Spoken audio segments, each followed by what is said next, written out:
Hey everybody, Johnny O here. If you're like me, you're having a difficult time keeping up with all the insanity that keeps coming out of the White House. Let's check in. Actions taken together are contributing to a wave of optimism about the direction of our great country. According to brand new polling from NBC News, more registered voters say the United States is heading in the right direction than at any point since early 2004. I'm not so sure that everybody shares her optimism about that recent NBC poll. As you can see, this comes from Newsweek, a notorious right leaning publication. Donald Trump's approval rating enters uncharted territory. Well, that could be a good thing. Let's check it out. The American public is becoming more dissatisfied with how President Donald Trump is handling the economy, with one poll showing a majority disapproval for the first time ever. Huh. An NBC News survey of 1,000 registered voters found that 54% said they disapprove of Trump's job performance on the economy. This news network said that this was the first time Trump has received a majority negative view of his handling of the economy in the national NBC News polling. Sure seems like this Republican-leaning publication has a different view of that same poll. Let's get some more of that press briefing. Something different. There is now a member of the European Parliament from France who does not think the U.S. represents the values of the Statue of Liberty anymore. They want the Statue of Liberty back. So is President Trump going to send the Statue of Liberty back to France? Absolutely not. And my advice to that unnamed low-level French politician would be to remind them that it's only because of the United States of America that the French are not speaking German right now. So they should be very grateful to our great country. France wants their statue back now. What have we done? So the criticism that we don't match the same values that France had in mind when they gifted us the Statue of Liberty is equivalent to, you better shut up because if it wasn't for us, you would be speaking German. Is it the president's belief that the Justice Department should be investigating members of the January 6th Select Committee? Is he directing the DOJ to do that? As the president made it very clear in his address on Friday, I believe some of you were there, I was there, he made his vision for what he would like to see of the Department of Justice very clear, but he said that he has appointed great people in Attorney General Pam Bondi and also in our FBI Director Kash Patel to do what they think is best for our justice system and to stop the weaponization of justice that we saw under the previous administration against not just President Trump but his supporters as well. We want to restore the Department of Justice to an institution that focuses on fighting law and order and crime and putting real criminals behind bars, not targeting Americans because of their religion or their political speech. We saw that under the previous administration and it's Correct me if I'm wrong, but I don't remember any time Biden sending out the DOJ against a religious group specifically. I do remember the time that he sent out the DOJ on his own son. Interesting.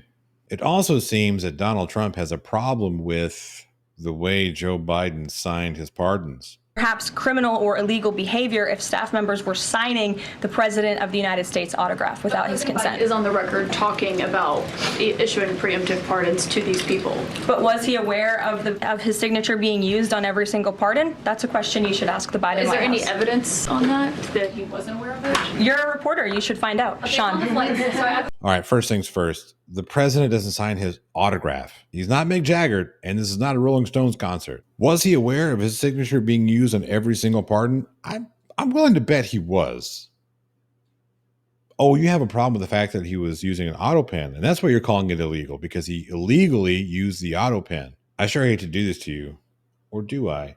But presidents have used the Autopen for decades. Oops. Trump claimed Monday that pardons recently issued by Joe Biden to lawmakers and staff on the congressional committee that investigated the January 6, 2021 Capitol riot have no force because, Trump says, the then president signed them with an auto pen instead of by his own hand. Doesn't matter who's a Conservative Heritage Foundation and what do they do. A 2005 opinion from the Office of Legal Counsel at the Justice Department said an auto pen can be used to sign legislation. Now, of course, Trump never uses the auto pen, right? Never. He would never use the auto pen. Oops. By the way, the Fourth Circuit of the Court of Appeals doesn't seem to have a problem with use of Autopen for pardons. Sorry, buddy. Why are we even worried about this January 6 pardons? I mean, I thought the whole idea of Trump getting in office was to bring gas prices down, bring grocery prices down, and the war in Ukraine day one. Which one of those three has he done? Which one? If you thought the Republican Party couldn't get any worse, sorry, I got news for you. We know for a fact that it costs more to teach a student with severe disabilities. I'm going to make a number up. Let's say that cost is $50,000 a year. It may be 20. I don't know.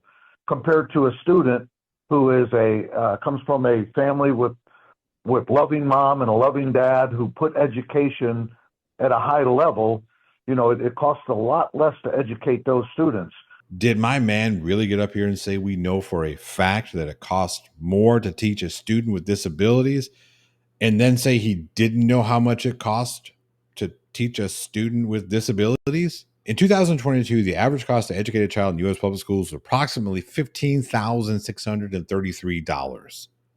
Let's see what it was for special ed students. Oh, you're going to love this one here. The average cost to educate a special education student in public schools is around $13,127 a year. Now, granted, this can vary widely depending on the level of services that the child needs, but I don't know about you. 13,000 seems like it's a lot less than 15,000. Senator George Lang of Columbus, Ohio, perhaps, just maybe, you want to do something as simple as a Google search before you open your mouth and just like jam your foot all up in it. These are people in our government. These people are in our government.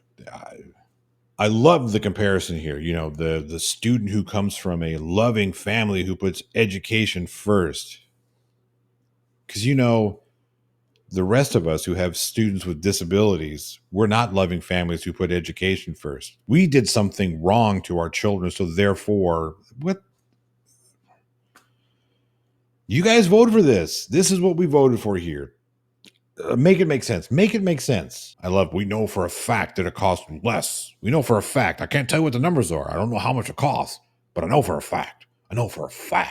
I'm done with this one today. Make it make sense, folks. That's it, everybody. I'm gone. I can't do this anymore. Please hit that like button, subscribe, follow, all the things. If you want to buy me a coffee, you can do so right there. I appreciate it. Anyway, I'm Johnny O. I'm getting the out of here.